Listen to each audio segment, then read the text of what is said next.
Regional 1 ya Banten, DKI, Jawa Barat, Jawa Tengah, Jawa Timur. Gitu. Nah, itu luar biasa, terutama rumah sakit kelas C dan kelas D. Ya, kelas D. Ini luar biasa. Nah, pertanyaannya tadi, jangan-jangan kayak bangunan sekolah ya. Nah, sekarang kita lihat, ini ramalan McKinsey, bahwa rumah sakit ke depan itu kelihatannya akan melayani pasien-pasien yang tidak bisa dilayani di luar rumah sakit. Oh, gitu. Jadi nggak seperti sekarang gitu, nggak seperti sekarang. Nah ini contohnya apa? Pelayanan yang tidak bisa dilayani di luar rumah sakit, contohnya Mayo Surgery, operasi tempat operasi itu yang besar. Kemudian trauma. Yang ketiga intensive care. Jadi kayak ICU, SCU masa di luar sana gitu.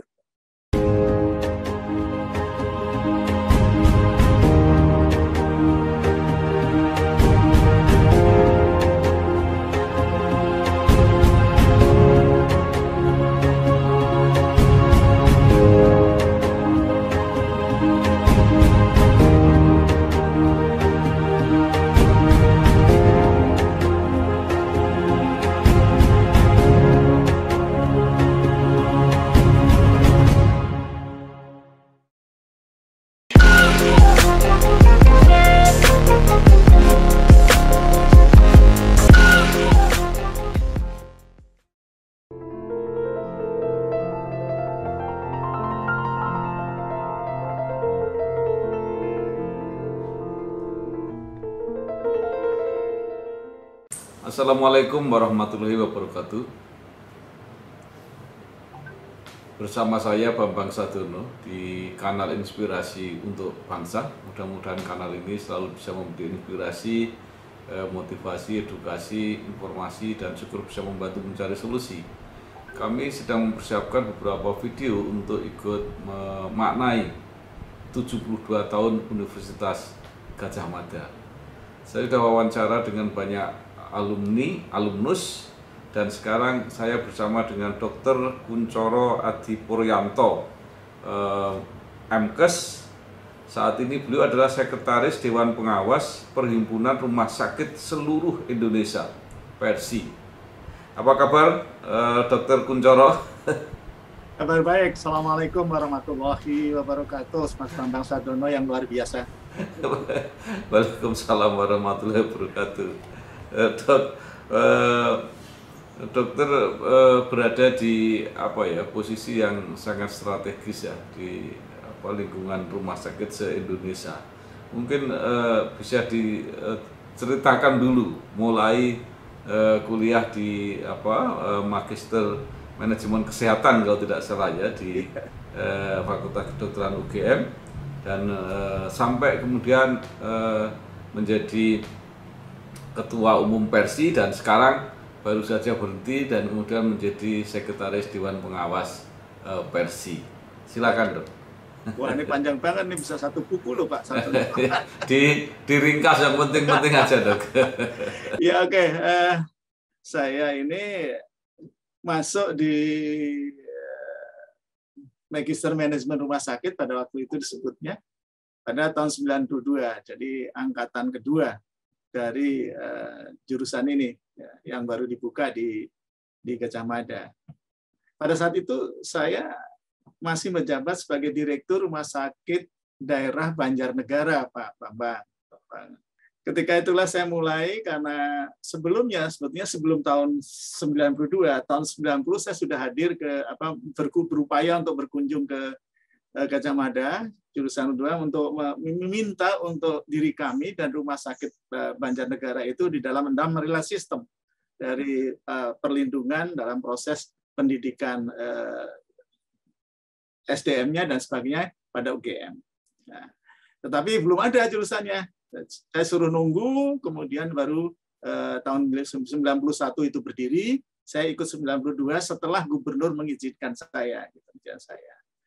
Perjalanan panjang pada waktu itu, saya sudah ini Pak Bambang, sudah aktif di Asosiasi Rumah Sakit Daerah, cikal bakalnya. Jadi di Persi dulu, sudah ikut mulai tahun 91 sudah ngikuti terus ya, ngikuti perjalanan itu. Kemudian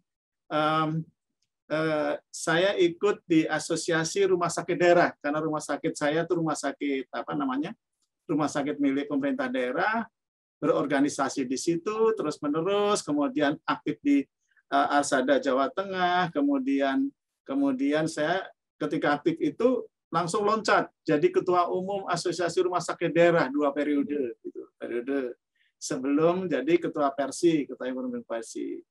Disitulah saya sampai di Persi. Jadi ketika periode kedua pada tahun berapa ya?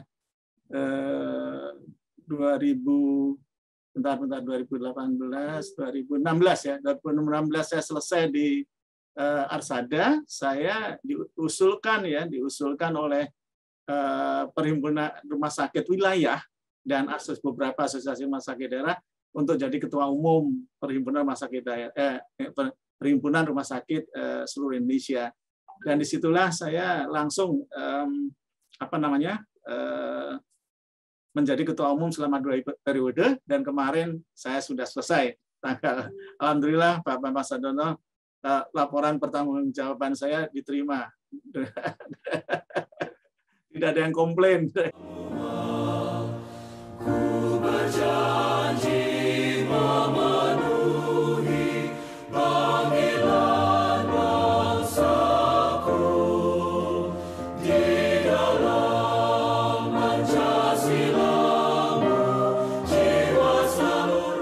Ya, baik.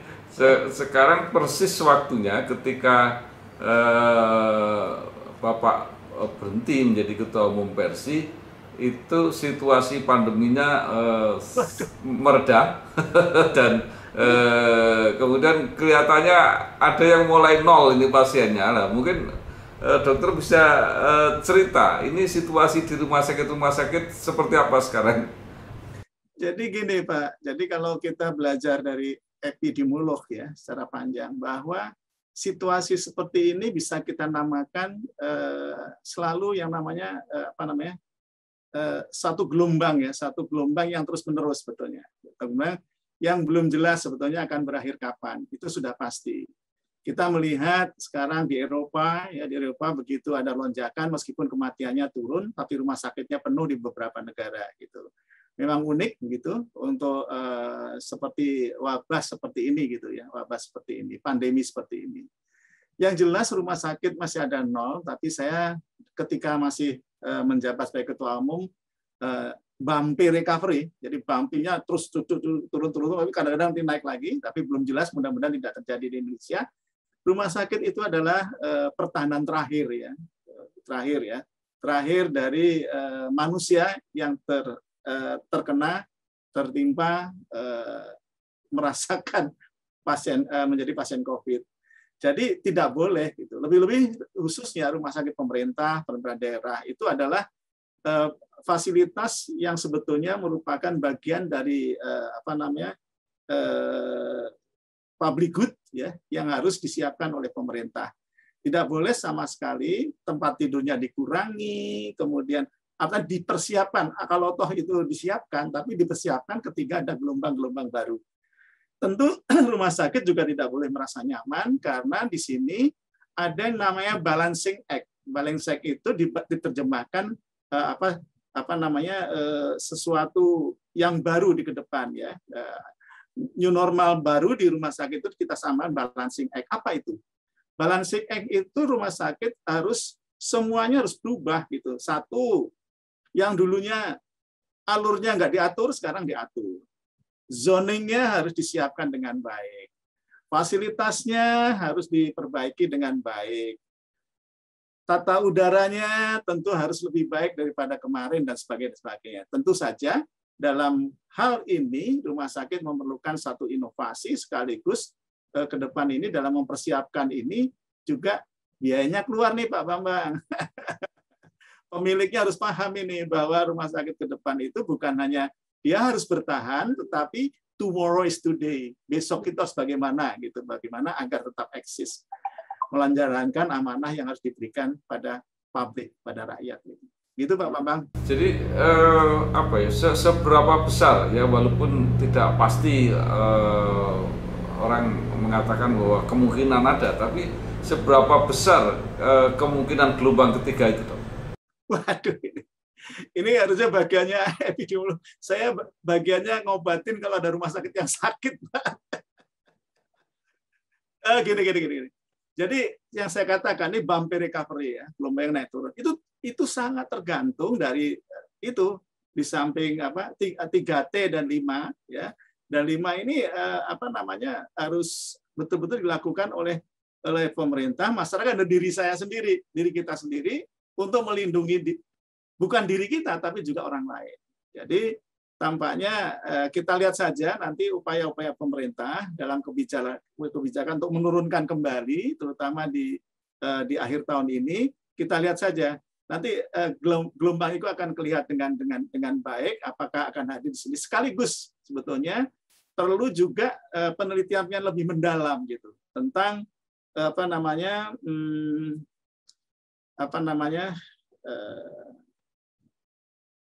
apakah ada ya COVID jenis baru yang sudah masuk ke Indonesia. Bagaimana dengan daya tahan tubuh kita itu sudah sampai seberapa ketika di COVID sudah divaksinasi kedua dan ketiga. Ini perlu pendalaman seperti itu, karena di beberapa negara yang vaksinasinya sudah bagus ya, herd immunity-nya sudah bagus, tetap ya terkena COVID, tetapi yang meninggal, yang menjadi parah menjadi sedikit. Nah ini saya nggak berani mengatakan seberapa besar, tapi siap-siaplah. Kalau ini kita mempelajari kurva normal, ini keadaan normal. Kurva normal itu dalam statistik dulu pasti ini ada risiko-risiko nih. Ya, risiko. Nah ini kurvanya apakah normal apa enggak? Gitu. Artinya manajemen risiko untuk patient safety, ya, yang harga mati untuk rumah sakit itu tetap harus diperhatikan dengan baik.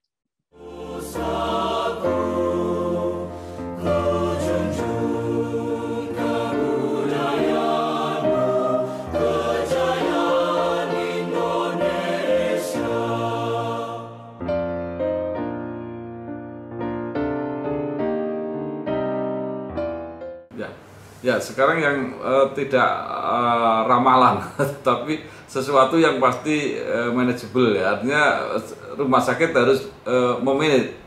Karena sekarang common sense, masyarakat mengatakan pandemi menurun dan mereka sekarang berbondong-bondong lagi, yang tadinya takut ke rumah sakit datang ke rumah sakit. Nah, itu kan tentu memerlukan penyesuaian-penyesuaian. Yang kamar-kamar dulu disiapkan untuk COVID pasti harus dikembalikan untuk melayani yang pasien-pasien yang lain seperti itu. Nah, situasi seperti ini seperti apa sekarang yang tampak di rumah sakit? Jadi gini Pak Mas Abdono. Jadi rumah sakit itu kemarin telah mengabsorb, mengadop, dan mentransformasikan ketika terjadi COVID, terutama yang luar biasa pada gelombang kedua pada bulan Juli. Nah, itu fisiknya sudah menyesuaikan sebetulnya. Meskipun ada yang semi permanen dan sebagainya. Nah, itu sudah terjadi di rumah sakit, terutama rumah sakit rujukan COVID. Nah, selama ini nanti juga pasien-pasien rujukan COVID tidak boleh terus kembali tidak akan menerima pasien COVID kalau terjadi rujukan, enggak. Dan diperintahkan oleh pemerintah sendiri untuk mempersiapkan ketika terjadi gelombang lagi itu sudah siap X itu. Jadi besarannya saya nggak bisa mengatur lah, mudah-mudahan karena pasien rumah sakit itu tergantung perilaku lingkungan yang lain yang ada di luar rumah sakit. Nah, artinya bahwa pasien-pasien non COVID seperti meledak kembali itu betul ya? Iya, itu betul. Itu terjadi. Sekarang sudah mulai kembali, tetapi rumah sakit kan sudah tadi balance act.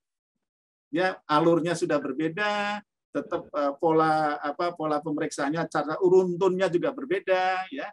Kemudian zoningnya di rumah sakit juga tetap dipertahankan. Ya. Nah, ini ada pertanyaan sisa ini yang sampai sekarang masih aja jadi pertanyaan masyarakat, yaitu mengenai tarif atau biaya tes PCR atau antigen. Ini kok bisa beda-beda? Mana itu seperti apa? Saya sudah tanya. Saya mau matur gimana ya? Saya tidak tahu bagaimana itu terjadi, tapi yang jelas ini memang rasanya ada keputusan politik untuk melindungi anak bangsa ini ya, anak bangsa ini. Meskipun itu kan secara faktual itu dilakukan analisis juga oleh BPKP ya, BPKP. Jadi saya rasa itu ada sesuatu yang mendasar untuk analisis kebijakan publiknya itu dilakukan, dan penyusun kebijakan itu juga sudah berhati-hati menurut saya sih gitu. Nyatanya bisa dan berjalan dengan baik. Tetapi dengan hukum demand and supply, coba kita lihatlah di awal COVID ini, coba bagaimana kita keterlangkaan barang ya, supply and demand-nya nggak seimbang, itu tentu saja supplier itu kesempatan ya, kesempatan. Dan memang dicari, nggak ada barangnya. Sampai negara ini turun tangan di bagaimana bisa berhubungan dengan negara lain untuk mendapatkan vaksin secepatnya, mendapatkan obat secepatnya, luar biasa itu. Ini kalau saya boleh pendapat pribadi ya, itu ada dua wanita superhero di Indonesia ini, Menteri Luar Negeri dan Menteri Keuangan, luar biasa. Bagi saya loh, bagi saya ya. Mungkin bagi lain bisa bertambah lain. Itu luar biasa, di samping Satgasnya luar biasa, Menteri Kesehatannya, Pak Luhutnya luar biasa. Bagi saya luar biasa.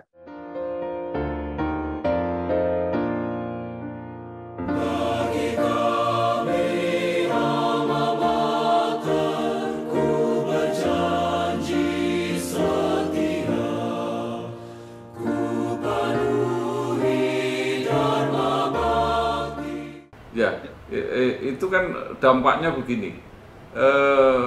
Kalau dimurahkan, artinya ada yang bisa murah. Orang khawatir, jangan-jangan ini kualitasnya nggak bagus. Tapi kalau mahal, orang juga khawatir. Jangan-jangan ini banyak pihak yang mengambil untung. Itu masalahnya. Jadi keraguan itu yang sekarang sebenarnya masalah masyarakat itu. Saya paham itu. Pahami, itulah fenomena yang berlaku di Indonesia saat ini. Jadi antigen atau PCR tentu itu udah dapat labeling ya dari BP POM. Kalau belum ya belum, jangan gitu. Nah itu termasuk itu. Jadi kita masyarakat harus hati-hati terhadap hal itu. Ya kalau murah dan mahal itu relatif sebetulnya, karena dengan barang murah yang berkualitas bisa dijual mahal juga gitu loh. Artinya salah satu yang paling konkret nyata itu dok, harga antigen di stasiun dengan di lab itu beda. Ya.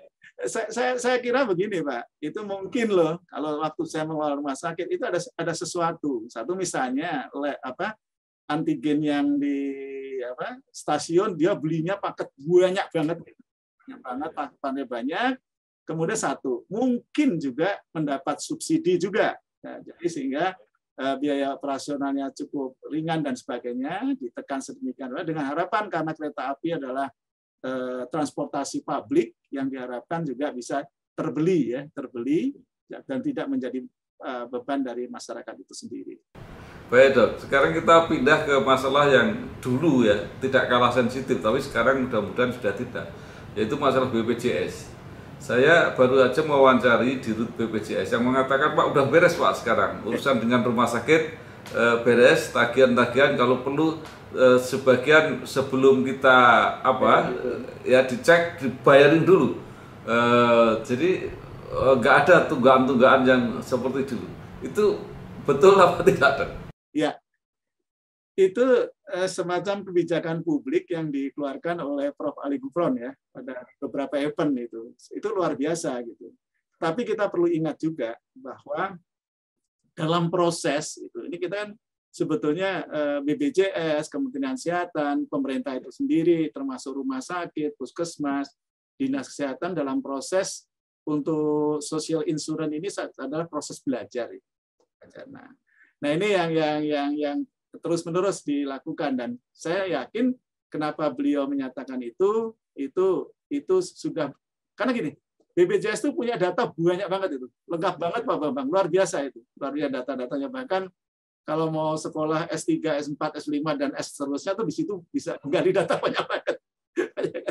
Nah ini apa namanya, semakin ke sini tentu semakin di rumah sakit sendiri ada satu proses belajar, gitu. Sehingga dispute atau yang tidak bayaran itu juga semakin sedikit, meskipun selalu ada karena tentu saya tidak tahu, yang jelas kadang-kadang itu terjadi peraturan yang berubah menurut rumah sakit yang jauh di sana yang belum sempat belajar. Nah, itu juga jadi masalah. Belum petugas BPJS itu sendiri, ya, bukan di seantero Nusantara tidak semuanya mempunyai kemampuan komunikasi yang efektif, ya, efektif. Demikian juga direktur rumah sakitnya, dokternya juga demikian. Pasti ada satu miss, ada gap di situ. Nah, ini tentu bagian dari proses belajar bareng lah. Nanti kalau toh masih terjadi ada masalah, ya saya sudah minta nih sama Prof. Ali Gufron pada waktu itu, ayo kita komunikasi yang baik lah. Nah, mudah-mudahan nanti versi yang baru ini akan menjadi lebih baik lagi dalam membangun komunikasi yang efektif. Juga demikian dengan Kementerian Kesehatan agar calon korban rumah sakit itu diajak ngomong gitu.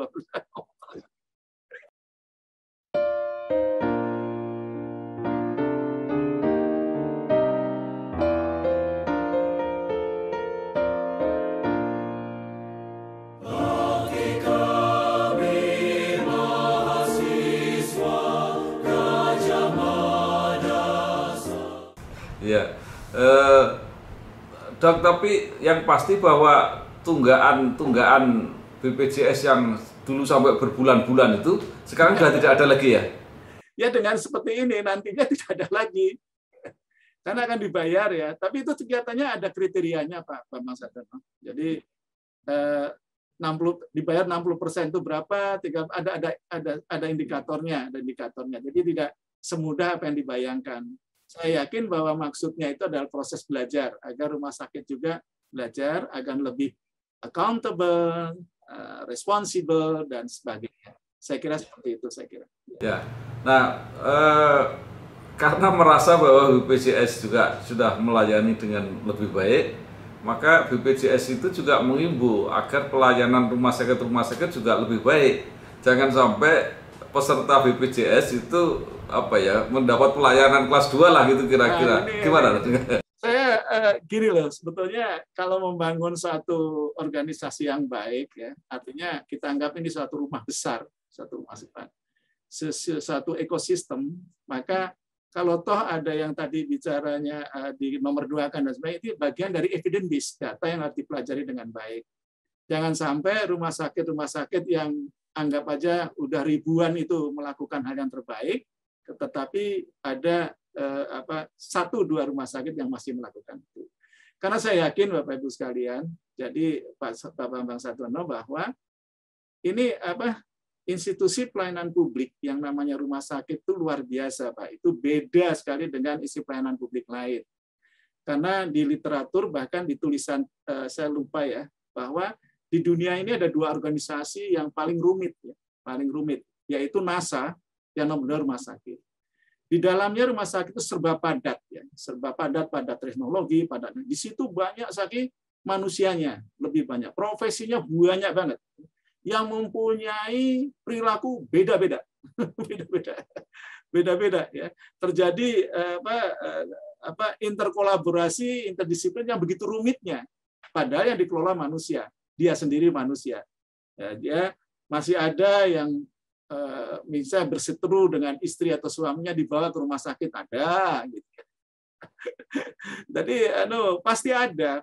Yang penting ini komunikasi seperti ini agar membangun masyarakat itu menjadi lebih percaya lagi, itu menjadi lebih baik lagi. Sayangnya ini saya tambahan Pak Bambang, bahwa yang memanfaatkan kelihatannya loh di beberapa pertemuan memanfaatkan betul ya dana BPJS untuk sakit itu masih segmen menengah ke atas. Dan bisa dibayangkan, Pak, yang ke bawah belum, nanti coba ditanyakan ke BPJS dah, itu ada datanya itu di sana atau di Kementerian Kesehatan. Dan yang kedua, memang akses itu nggak mudah. Coba bayangkan Pak Bambang Sadono yang pernah di pusat sana, yang pernah kemana-mana. Itu orang yang sakit misalnya ya di Papua sana yang harus secara rutin yang bisa dilayani di mana? di Jakarta itu apa yang bisa dilakukan? Ya, transportnya siapa yang bayar? Yang bayar keluarganya siapa? Itu ceritanya. Nah ini, maka akses dan mutu itu tidak mudah. Untuk rumah sakit, quality itu tidak mudah, tetapi bagian dari selalu proses yang belajar terus.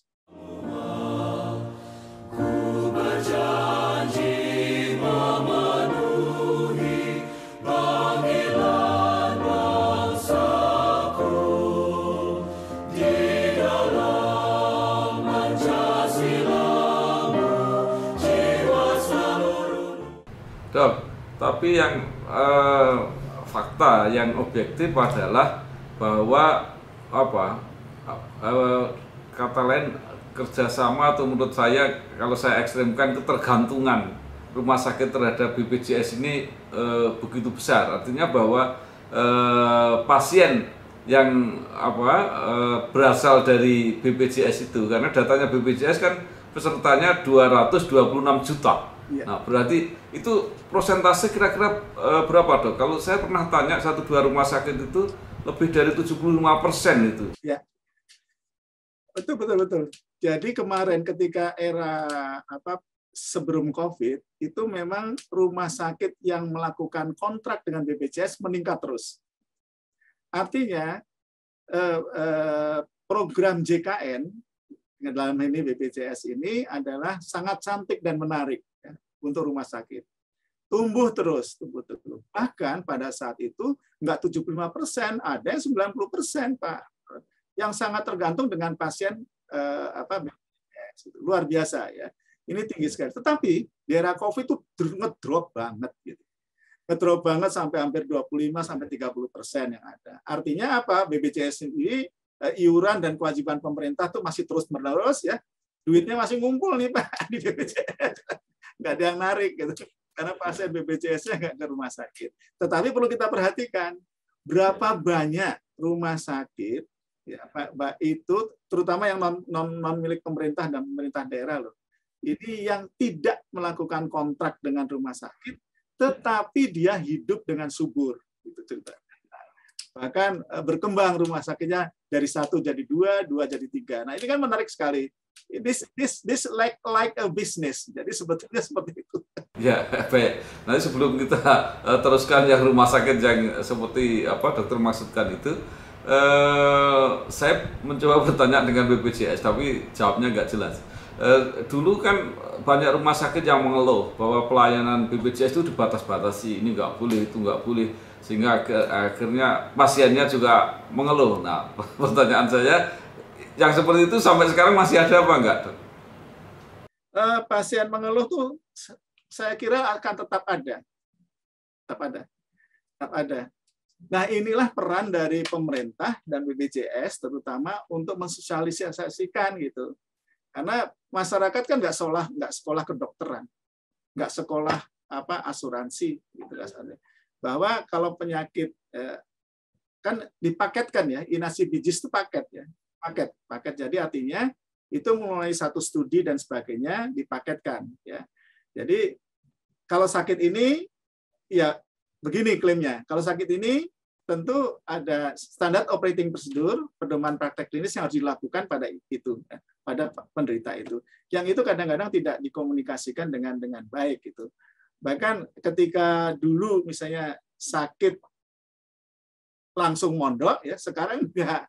Ada ukurannya. Kalau bisa mondok itu misalnya harus A, B, C, D gitu kan, ada standarnya gitu ya. Dan ini memang satu proses belajar bagi bangsa ini sebetulnya terkait dengan taatnya rumah sakit sekarang dengan peraturan perundangan, standar operating prosedur, standar praktek pedoman kliniknya, dan sebagainya, clinical pathway. Jadi ini luar biasa untuk rumah sakit di Indonesia. Jadi pada peserta rumah sakit yang bekerja sama dengan BPJS, tentu saja dia juga mematuhi peraturan Kementerian Kesehatan kan, dan sebagainya. Ini suatu proses belajar yang dulunya mungkin kurang intens. Sekarang lebih semenjak ini ada jadi proses belajar yang baik. Saya kira ini perlu komunikasi publiknya.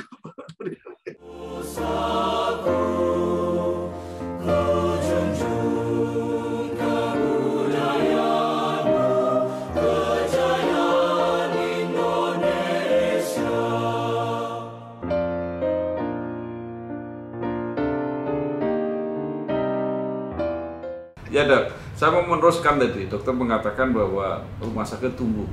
Dan itu betul, di pemerintah daerah itu sekarang berusaha mereka, kalau nggak satu kawedanan gitu ya kira-kira, tapi ada yang tiap kecamatan pengen ada rumah sakit RSUD itu.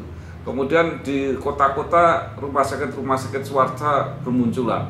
Nah pertanyaan saya, apakah memang kebutuhannya itu seperti itu?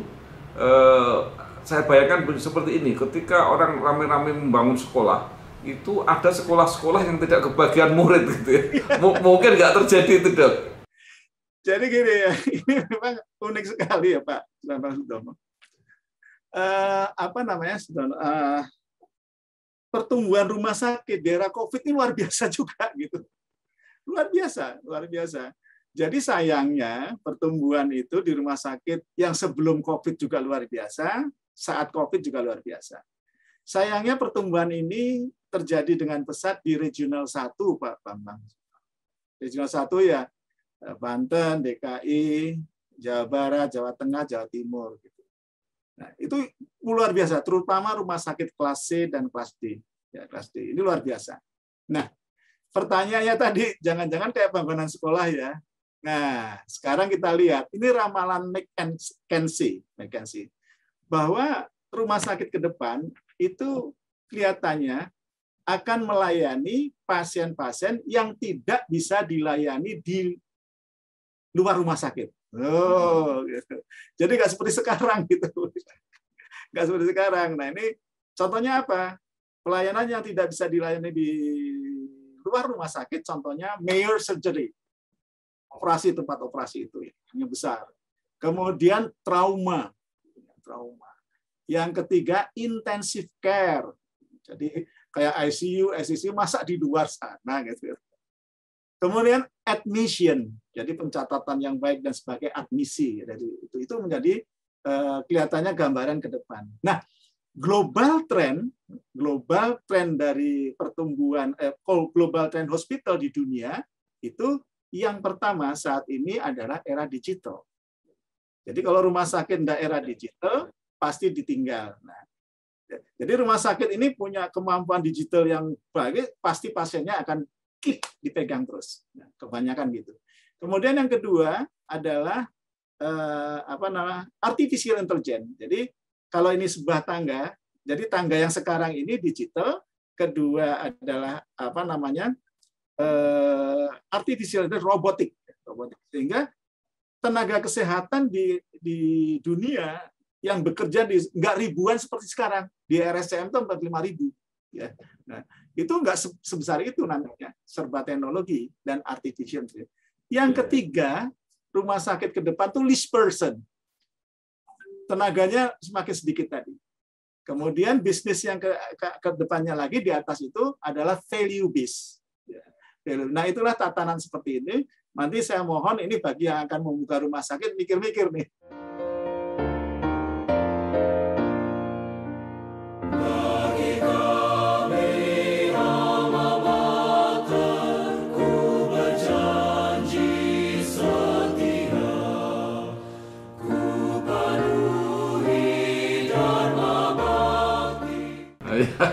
Itu yang saya khawatirkan.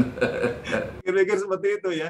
Akan mudah-mudahan nggak rebutan saling belum nggak mudah loh bikin rumah sakit itu. Rebutan tenaga itu gimana loh? Tenaganya sekarang Pak Bambang perso nggak yang meninggal profesor dan dokter akibat COVID itu ratusan kan? Itu kalau mencetak kembali seperti beliau-beliau almarhum dan almarhumah itu kira-kira 5-10 tahun lagi baru ada seperti yang meninggal kemarin. Ya, jadi spesialis jadi rebutan sana sini ya. Wah ini, maka itu ada isu nasional lebih-lebih nih. Pemerintah sedang berupaya entah gagal entah berhasil agar dokter-dokter itu hanya diberi kesempatan dikurangi, tidak 3 tempat. Waduh lah itu kan rebutan uang itu nanti Pak Mas. Kayak pas kampanye itu rebutan uang. Dok, sekarang pertanyaan agak berbeda sedikit untuk mengukur atau mendeteksi kualitas pelayanan itu masih banyak nggak orang Indonesia yang berobat ke luar negeri? Ya, kalau saat ini ya enggak ya. Di samping nggak bisa berangkat ke sana, ditolak di sana pasti. Tapi itu harus diantisipasi oleh kita sendiri. Ya. Tapi saya termasuk golongan yang sebetulnya kalau kita memfokuskan diri agar tidak bertahan, agar kita memikirkan ini kenapa, kalau itu bagian indikasi aja, sinyal bahwa ada segolongan masyarakat mampu yang melakukan pengobatan di luar Indonesia. Nah, kan gitu, sebagian ya. Karena kalau presentasi saya kira kalau dinilai dengan uang, dengan jumlah, itu rasanya ribuan, tetapi dibandingkan dengan penduduk Indonesia yang jumlahnya banyak banget gitu. Dan yang lebih banyak memperhatikan. Nah, kalau saya berpendapat, ke depan ini tentu masih akan terjadi seperti itu. Nah, jadi posisi kita, filosofinya menyerang. Nah, menyerangnya begini, jangan membuat aturan-aturan yang ketat, nggak boleh itu, ada yang masuk ke Indonesia, nggak boleh itu. Bukan. Posisi menyerang bagi kita adalah bagaimana kita secara gigih dan kuat untuk memperbaiki mutu kita. Bagaimana kita membuat trust dari masyarakat itu kepada kita. Nah, itulah itu yang saya anggap bahwa itu posisi menyerang kita. Dan kalau perlu kita memang harus belajar dari mereka sebetulnya.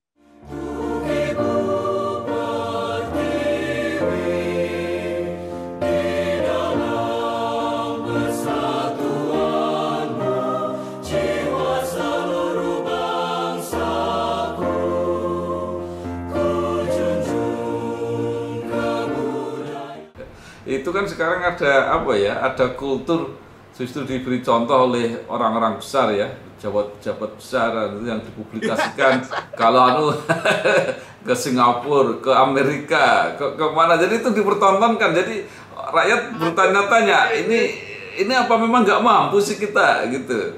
Nah, ini apa sebetulnya ini perlu diperbanyak yang ahli analisis kebijakan publik, Pak. Kebijakan publik kan nggak tertulis, seperti yang dikatakan Pak Bambang Sadono tadi. Itu kan satu isyarat-isyarat kebijakan publik. Iya, makanya itu. Iya. Harus paham itu, aduh. Saya juga. Baik, Dok. Mungkin kembali ke UGM. Ketika walaupun waktunya pendek, apa yang sempat dokter tangkap ya, nilai-nilai yang sosialisasikan atau dikembangkan di UGM terutama di bidang kesehatan, karena secara umum kan UGM itu diri sebagai universitas yang bercirikan kerakyatan ya, nasionalis artinya kebangsaan, kemudian menghormati budaya dan sebagainya, jadi luar biasa. Gimana? Ya. Saya mencoba core value dan core belief yang disampaikan waktu saya di sana pun dan merasakan sampai saat ini, ya itu adanya. Gitu. Bahkan ketika saya memegang sebagai pengurus Arsada dan Persi pun, itu saya pegang. Ya. Bagaimana mendekatkan equity dan equality. Ya. Bahkan di Persi dulu, saya pun untuk mendekatkan ini, ada 7 provinsi yang saya anggap perlu menjadi perhatian kita ketika belum diperhatikan secara serius oleh pemerintah. Dan pada saat itulah juga saya ingat bahwa rasanya saya jadi ketua itu berat, karena baju saya tuh berat loh. Memakai baju yang sudah dikenal juga bahwa Pak Kunchoro ini S2-nya di UGM. Kayak ujian besar, Pak, ujian besar di situ. Dan alhamdulillah dengan keikhlasan tinggi saya dibantu dan di backup ya oleh Prof. Lasono dan kawan-kawan ya di S2M UGM Magister Management, di mana kalau menyentuh terhadap misalnya terkait dengan kebijakan publik, selalu saya menyampaikan ada semacam tim kecil ya tentu yang seide, yang warnanya sama dengan hati saya dan komitmen saya pada anak bangsa ini. Saya kira begitu ya Pak ya. Ya, saya bawa sampai sekarang dan mudah-mudahan akan saya bawa terus-menerus karena akar rumput ini memang harus diperhatikan. Seperti sekarang ini masih banyak yang kafiran loh.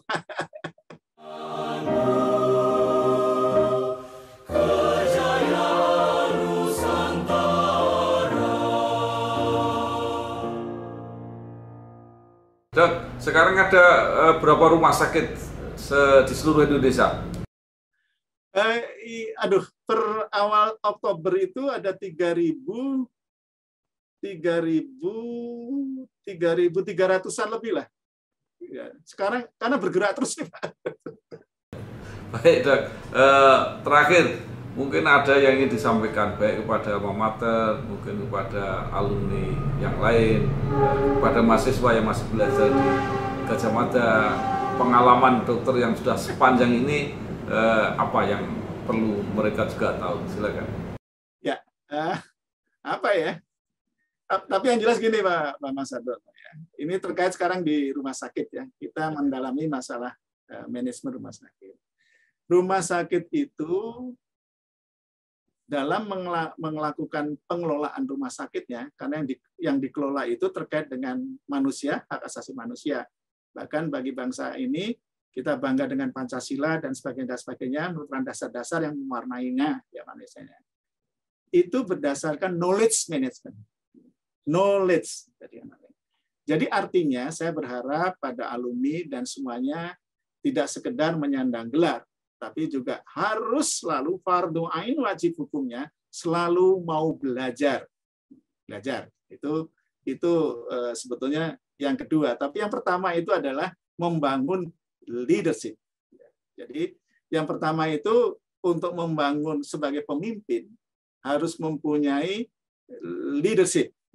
Leader yang mempunyai leadership sekaligus manajer, ya toh, manajer yang mempunyai kemampuan hospitalpreneurship, sebenarnya memahami IT, ya, dan sekaligus sebagai driver. Jadi sebagai sopir. Jadi Bapak Ibu sekalian, alumni saya harapkan jangan selalu berupaya menjadi penumpang saja.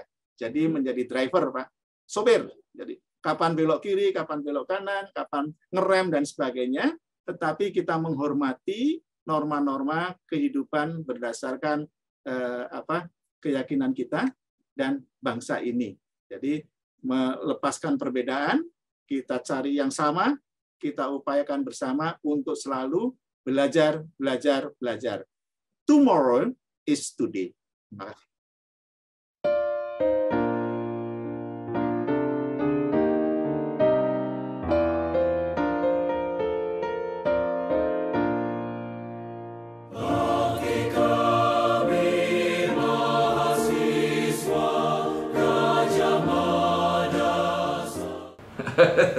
Terima kasih sekali Dr. Kuncoro Adipuryanto, MKes, Sekretaris Dewan Pengawas Perhimpunan Rumah Sakit Seluruh Indonesia versi alumnus program Magister Kesehatan dari Universitas Gadjah Mada. Berbagai hal yang sudah disampaikan mudah-mudahan menambah pengetahuan dan memberi inspirasi kita semua dan mudah-mudahan bermanfaat ke depan.